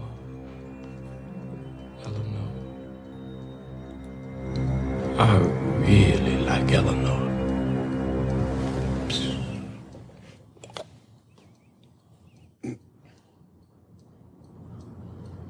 I read this is between you and me. Maybe. I would have killed him. I'd have killed him. Yeah, man. Look. Get my wife's name out your mouth. Yeah. No, you got to die, dude. Sorry. Sorry. I'd have been like, oh, yeah, that's cool. I'll be right back. I'd go buy a gun. I'd come in there and I'd shoot him right in the fucking head. No, dude. No. Nope. Look, I'm a crazy one, folks. Remind me not to compliment your wife ever. Yeah. I mean, look, he knows this guy's. Yeah, like this guy's not a good guy, dude. Well, granted, there was also the foghorn going off the entire time he was talking. The ball. Villain. Nah, man. I'd have been like, yeah, that's cool. Yeah. Mm-hmm. Yeah, Eleanor be at this address at 4 o'clock. You come. You bring your ass on over there. She be waiting on you. The second you walk through, I'd fucking put a bullet right in your fucking ass. Wouldn't even walk through. I would have a shotgun and just blow his ass away through the door. Yeah. Fuck Who is it? Is Big Red. Bam, Little Big Red. Seymour. Oh, shit. Nah, dude, I'd have killed him. Like, no, you don't threaten. Like, can you imagine somebody threatening your significant other, wife, whatever, fiance? Nope. No, nigga, no. We got to go to war. We just got, look, Robert Townsend would have been a murderer in this movie. We got to go to war, dude. That's it. I'd be like, fuck it. It is what it is. I'd have broke your fucking legs with a baseball bat. I'd smile because that's what I do when I get really angry at somebody. Yeah, flip up. I start smiling. Just like this light-skinned villain in this movie. Yeah, See? Y'all all stick together. You, Henry Lennix, fucking Henry Lennix? or Harry Lennix, him too, his brother. All y'all motherfuckers. All right. Yeah, You know what? It is what it is. I don't like this movie. I'm trying to think. No, Like, no no- thinking about that. No, I mean, like, if you're right. married or your significant other or whatever, and this dude says some shit like that, Oh, there's no Yeah. planning. Wouldn't have walked out of that goddamn room. Oh, well, no. Somebody got to die. There's no planning. Yeah, fucking- I would. That's a trigger. Like fuck with my family. That's an instant trigger. Like No. I carry a knife with me everywhere I go. nah, man, I'd have fucking I'd have stabbed that nigga in his throat. yeah, like jump right over the fucking desk. Nah, you're done. Like I can't. Look, I can't abide that. I Nah, cannot. bro. Don't fuck with my family. I don't even like mama jokes. Not even when you're fucking joking. Yeah, like that shit kind of. I'm like, So I legitimately don't like that. I have a T-shirt that says Like- I have a T-shirt and it literally says on it, "My other ride is your mother." Yeah, don't do that. But it's not your mother. No, that's what I'm saying. I don't like. I just no, don't. I know it isn't. I don't like that. I never did. I legitimately never did. Like, and I got it from my mother because she whooped some dude's ass for talking about her mother when she was in high school. Like your mother. God damn. Don't do that.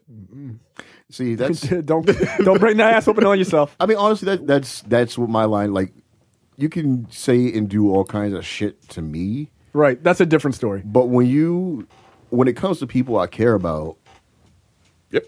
I have like no tolerance. Yeah, and you shouldn't.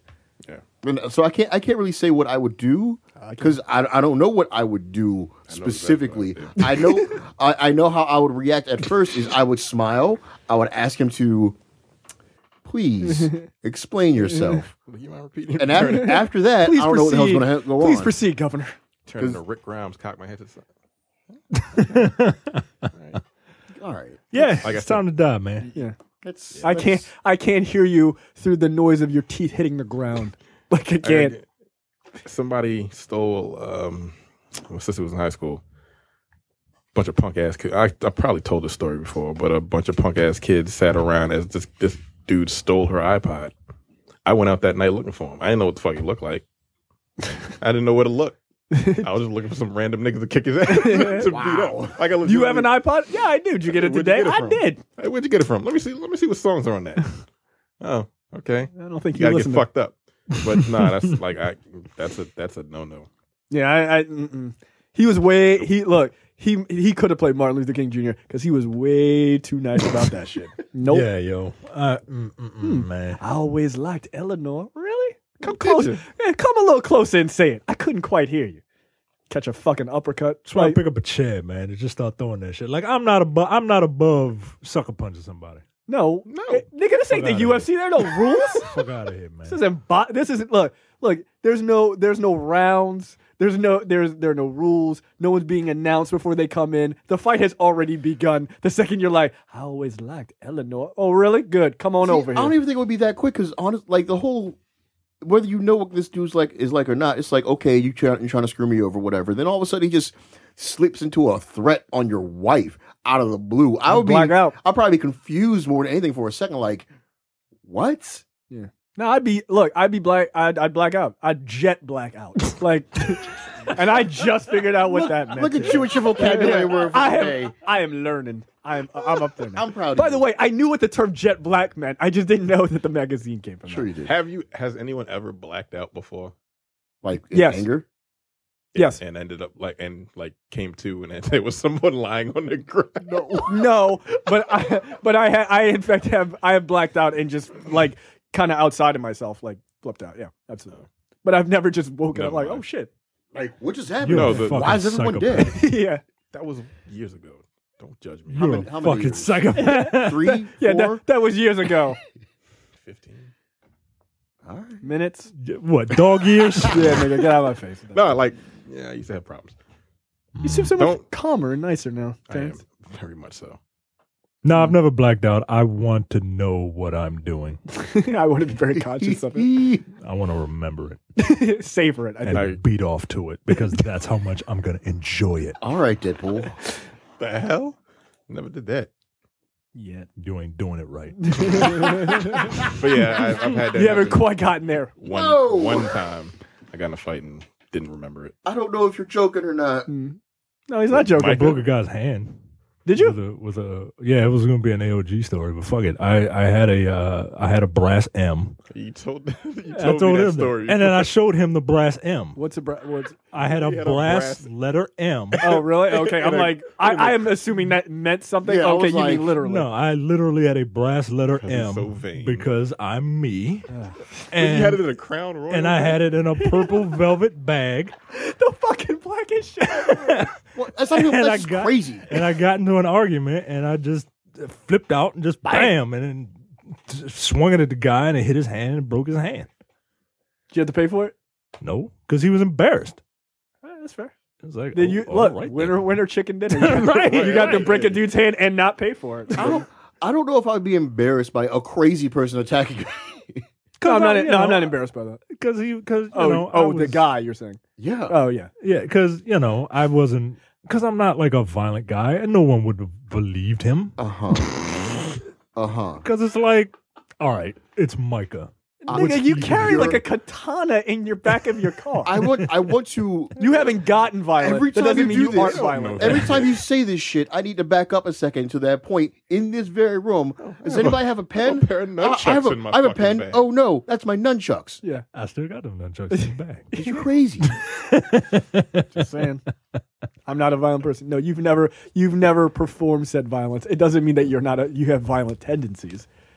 I had a brass M in a Crown Royal bag. Again, if these episodes could have subtitles, that would probably be it. What the shit? A brass M in a Crown Royal bag. Hey, look. Not even mad about I get it. Continue. Jimmy threatens to go to the authorities with information about bootlegged LPs, crooked books, and cooked books, and payola. That would have gotten Big Red arrested. This would eventually lead to Jimmy being killed by garbage truck. Yeah, that was fucked up. That was a fucked up way to die, man. Yeah, pretty terrible. Like Jimmy's getting in his little fake Miata here, and he's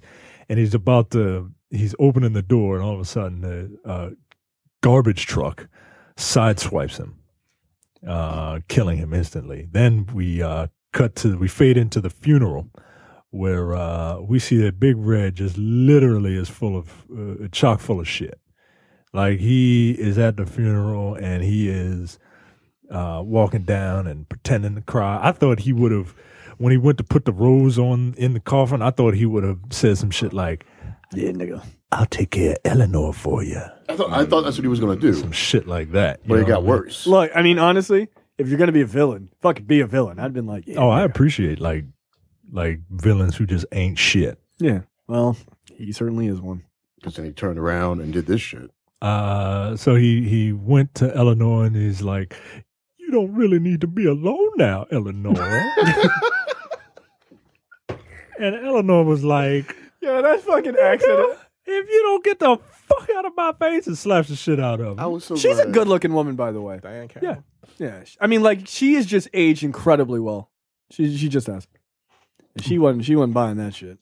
This nigga just ain't shit, man. And it walks away all hurt, like, why did she? I can't believe. All I wanted to do was comfort her. Like, nigga, you're sounding more like Dr. Frankenfurter right now than Audrey 2. Just saying. So, in the wake of the murder, the group learns that Eddie's deceit was behind the argument between Jimmy and Big Red. The group then gets together to talk and includes Bird in the conversation. Is that what that was? Because I was wondering why they're just hanging out in a dirty, fucked up alley. Yeah, and at the in the I guess they were just like, they needed a place to go and just to try and relax and cope with what just happened. So they found the tetanus filled alley. And Harry Lennix was like, you dark-skinned ass evil motherfucker. Like, you the reason that what's his name died and all that shit. And he tackled him onto an AIDS-filled mattress. Well, this is 1968, ain't it? There's no AIDS. yet. Syphilis. There you go. That's better. AIDS wasn't invented by The the white white man. man. Yeah. Everyone knows that was in 1978. There are people who believe that. Anyway, go ahead. The group then moves to a new record label, but despite Duck's pleas, Eddie leaves the group in disgrace. The Heartbeats add former rival Flash as their lead singer, which angers JT due to their rivalry over women. Dude, how much of a pathetic loser are you? In one This guy's scene- getting all the pussy that I used to get. In one scene, we see Flash doing his thing and going to a woman and start to sing and to try and make her feel special. And then here comes JT, crabbing a barrel ass nigga, coming around trying to out-sing him. Meanwhile, these two ancient niggas are singing to this woman who obviously has a date next to her. Yeah. Like, hey, what the fuck are you doing? Right, when one dude comes over there, I'm gonna be looking at the singer like just straight up like, what the fuck are you doing? When two niggas come over there, I'm like, all right, look, get the fuck out of here. I'm fucking up somebody's show. Can you imagine if that dude just stood up and punched both of those dudes out? That's what I'm saying. I thought he was man. part of the show. The way he just sat there. Nah, Nigga just he wasn't sat pleased. there. He was like, is this your man? I'm like, here's my number. I'd have punched that nigga dead in his fucking mouth. You better get the fuck out of my face. Just Took disrespectful that ass fucking shit. microphone and threw that bitch on stage. Like, go get it, nigga. Get the fuck out of my face. Like, it's ridiculous. That shit would be absolutely hilarious. Note to self to buy Terrence fucking front row passes at like what's the guy who was dating John Rihanna? Legend? No, who's the guy dating Rihanna back in the day? He's a piece of shit. Oh, Chris Brown. Yeah, Chris Brown. Oh, nigga, you better get the hell out of my goddamn face. I don't want Chris Let's get to Brown a near fucking anyone fist in fight. general. No, but I want to see Terrence punch Chris Brown in the face. That would be very, like, nah, bruh. You better go to one of these single bitches. Move along, asshole. Chris Brown wouldn't know what to do. He's never fought an actual man before. Oh, that's true. He did Well, fight. yeah. He did fight a woman in Drake. so I'm you're about to right. say, No, you were Probably correct. Fuck his ass up now. Drake got swole. Yeah, I think for that very reason. Like, no, I'm not tying in a fight with Chris Brown. Fuck that shit. I want to be able to This deadlift nigga- that nigga over a railing. This nigga is one from Canada, two named Aubrey. Yeah. Three is known to be a singing simp ass nigga. Like, all right, look, something gotta give. I man. gotta lift weights or some shit. I gotta try to do something to get me over. So after that concert, Ed the Wino shows up. This dude's not acting in the scene, guys. And- This is a behind the scenes moment. He looks disheveled and wants to get the band back together. Look, the only reason I didn't clip this out is because I think we had one too many. I think we've had enough Eddie clips, but So I was singing. it's a memorable clip. 'Cause You he's- sound like fucking DMX. The only thing I could think of was Flipper's brother from fucking Jungle Fever when he starts singing, like when they're at the basketball court or some shit like that. Oh, Samuel Jackson's character. Sam Jackson. Like that. That's all I can think of in this scene. It's ridiculous. said DMX. He looks like he looks like fucking R-Truth. Sound like fucking DMX. This is a goddamn mess. What was he singing? It was like rain keeps dropping. That song that they were singing when they tore their clothes off. Oh, Yeah, right, because he's right. got that Keep falling old. on my head. He's got that same old ass outfit. And he's like, yeah, you remember this shit? The outfit, yeah, I got it on. you look just like your daddy. There's no way this guy's not at every black cookout ever. And he's the guy you hate to get trapped to talk to. Like, oh fuck, Uncle Willie. This guy ain't shit. He looks like my godfather. See? In that scene. I told you. He really does. My godfather used to have problems with alcohol and drugs, and he would do that like staggered, that shit. Yeah, that stagger's a fucking mess. Can I ask a question? Is that why you don't touch nothing? It's one of the reasons why I don't touch alcohol. Yeah, because we can't fucking handle it. Shit is too good. We don't know what the fuck to do. Part Native American. I mean, maybe a little too good. That shit is too good, man. Did I mention that My fiance thinks it's funny when you don't know what the fuck's going on. Yeah, because with I don't know drinks. what the fuck. Yingling. She's just like, oh, that's adorable. No. I didn't know that there was a drink that tastes like a chocolate cake. Like It's a drink that tastes like everything. That shit is dangerous. Right. I don't need that shit in my life. You trying to tell me that I can drink red velvet cake? What the And fuck? it's alcoholic. Pineapple upside down cake, which tastes like a pineapple upside down cake. I would fucking die, man. Like, I remember the first time But I you would had also that die of shit that tastes diabetes like because that shit chocolate is cake. like so much sugar. You don't want that. See, and that's good when Four Loko had actual caffeine in it. Yo, I ain't drinking nothing that says for crazy. Yeah. I mean, doesn't that tell you all you really need to know? I drink so much of that shit. But the thing is, I knew how to handle my alcohol. I knew how to drink. And is why I never go out on like St. Patrick's Day or New Year because it's or I'm too old for that St. shit. Patrick's Day, New Year's, and Cinco de Mayo I call amateur drinking day. Yep. Because all the people that don't know how to drink are everywhere, and it's just like go away. I don't want anything to do with you people. No. St. Patrick's Day is white people drinking themselves into a stupor. No, thank you. Nope. I'm too old and too black for that shit. I'll Our stay fucking home. birthday's too close to that shit, so I never know when the fuck it is. It's the day before my birthday. I'm like, Yeah. oh, that's cool. I'll stay in the house that day. Fuck off. Let's go out. No, don't call me. Don't text. I ain't going out. You motherfuckers get on my goddamn nerves. I become old and black as shit for St. Patrick's Day. I do. Like, come on, let's go to Fells Point. I don't want to be around a bunch of dumb ass 20-year-old white kids drinking themselves retarded. No. Yep. Fuck that noise. Because I'll punch someone, even if they're not in my way, because I just want to. Here's my weakness. Ugh. My weakness is when Bay, I'm fuck sober, I cannot stand drunk people. No, they're the Welcome to worst. my world. No, they're the worst. That's the thing. Before, when I knew I was going to be around drunk people, I would drink to tolerate it. I don't drink anymore. My life sucks sometimes. It's just annoying. Well, the thing is, I don't drink to get drunk because I'm a grown ass man. I won't go to get-togethers if I know that people. If I don't know you, but I know you're having alcohol and you're having a get-together, I won't go because I don't want to deal with your fucking retarded ass friends. Why, that's it. What's going on over here? I'm confused. I'm just laughing at that. That's just funny to me. Because he knows me, Yeah, and I I'm know. not gonna fucking put up with that shit. Look, I'll go anywhere, but if you drinking, if it's a bunch of people drinking, get the fuck out of my face, yo. Like I ain't trying to deal with that shit. You ain't drinking, I'll be there. If a bunch of y'all niggas who I don't know drinking, get the fuck out of my face. I can safely say that both That's what I was laughing at. It's just- Brad and I got Micah to be at a bar once. Oh, I'll go to a bar and But I it will was sit there chill. and drink water. It was real chill. And There was it was nobody real there being chill. stupid. Right, because I know y'all. I don't know you, and you drinking some shit that I don't know how to pronounce. Or you drinking some shit that looks like it transformed 4 turtles into Teenage Mutant Ninjas. Like fuck that, man. Just stay away from me. Oh shit. Fuck out of my face. Yeah, I don't know the last time I drank to get drunk.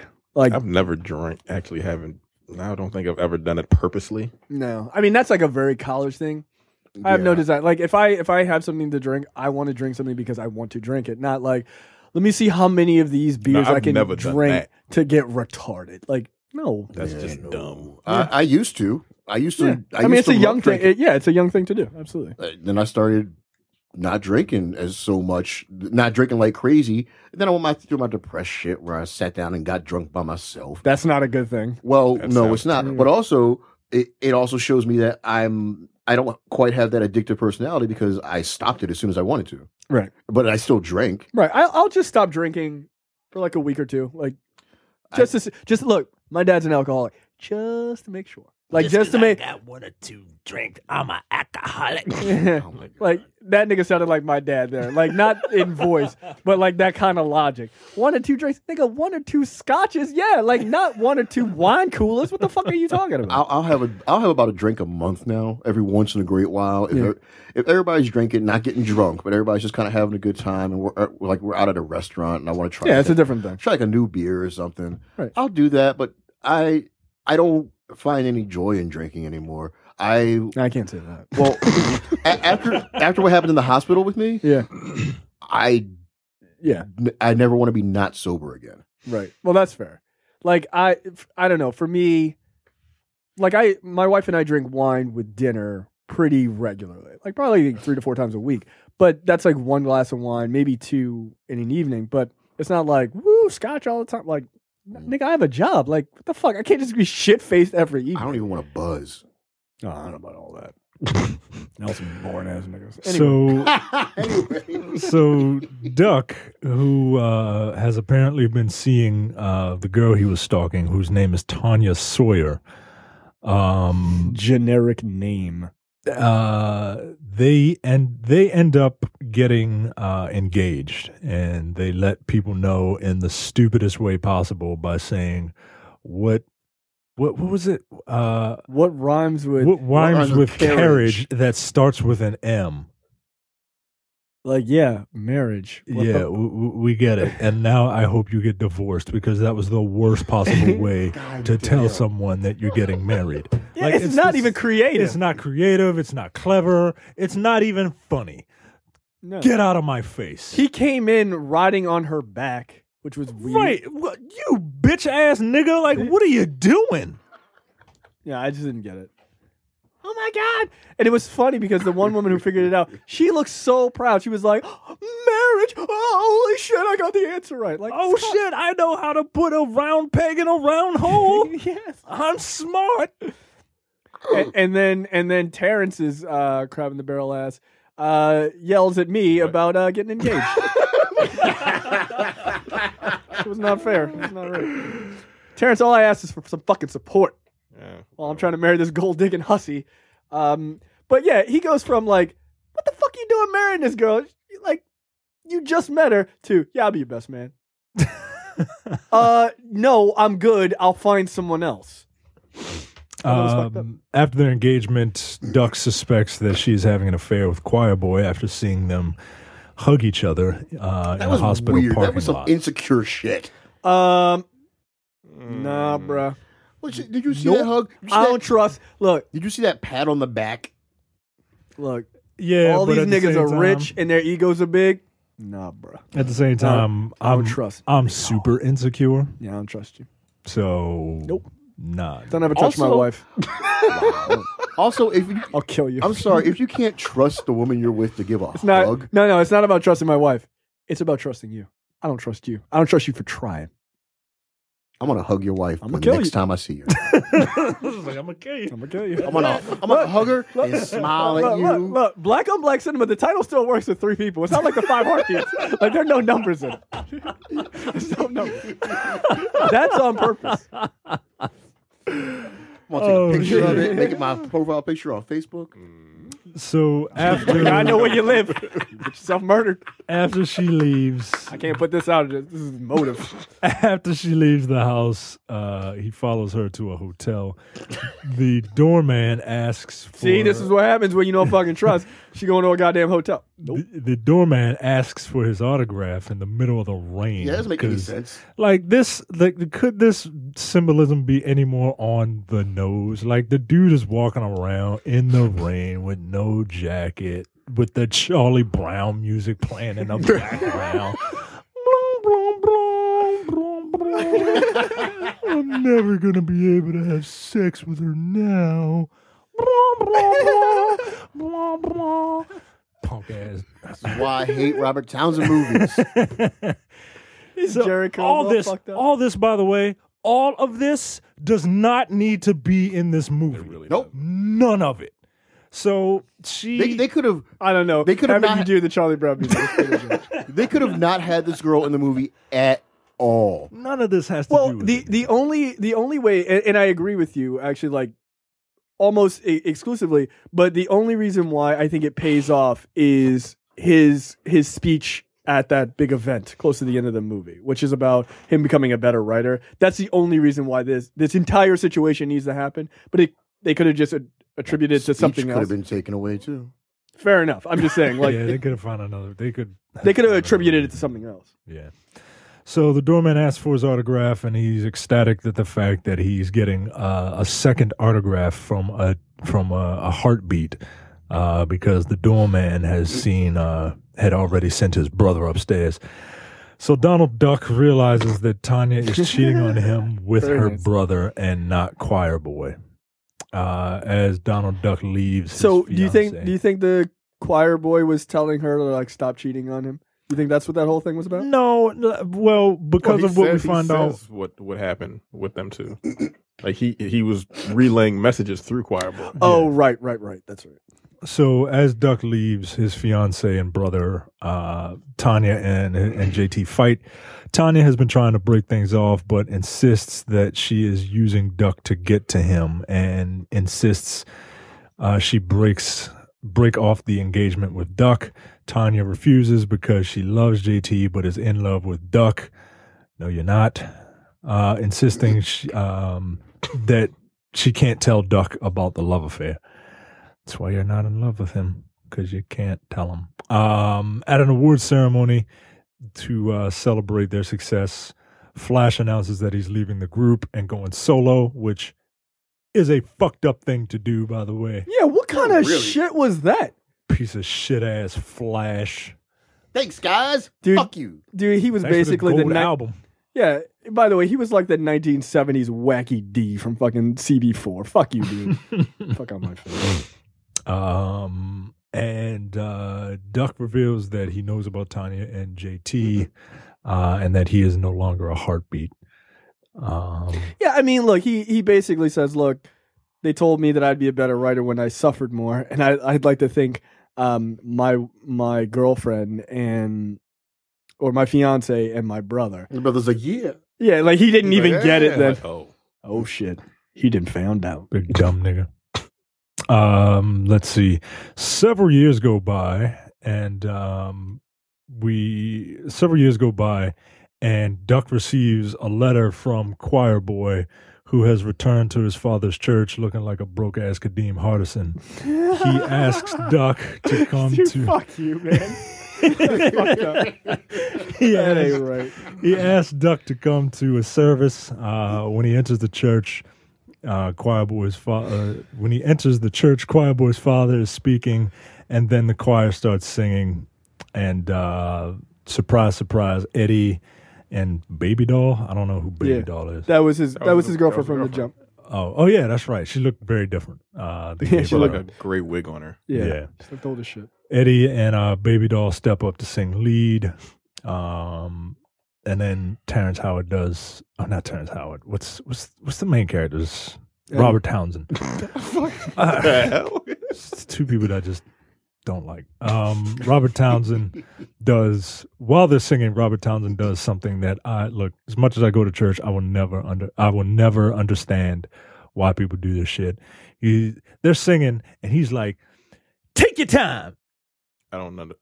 What does that mean? I mean, it's like when you're singing. Go ahead, boy. It's like when you're singing and you're trying to get it out, but you're so overcome with emotion. People are like, take your time now. Go ahead. But he wasn't. Yeah. That's why I was like, what the fuck is he doing? Like he was singing perfectly fine. Right. I like Terrence's inability to give it to even remotely understand the movie. He's like, but he wasn't. Right. What are you talking about? It's just hilarious because he wasn't. You're 100%. That's why I'm like, take your time. I was like, what the fuck does that even mean? Like that literally made no sense during that scene. I'm like, oh, all right.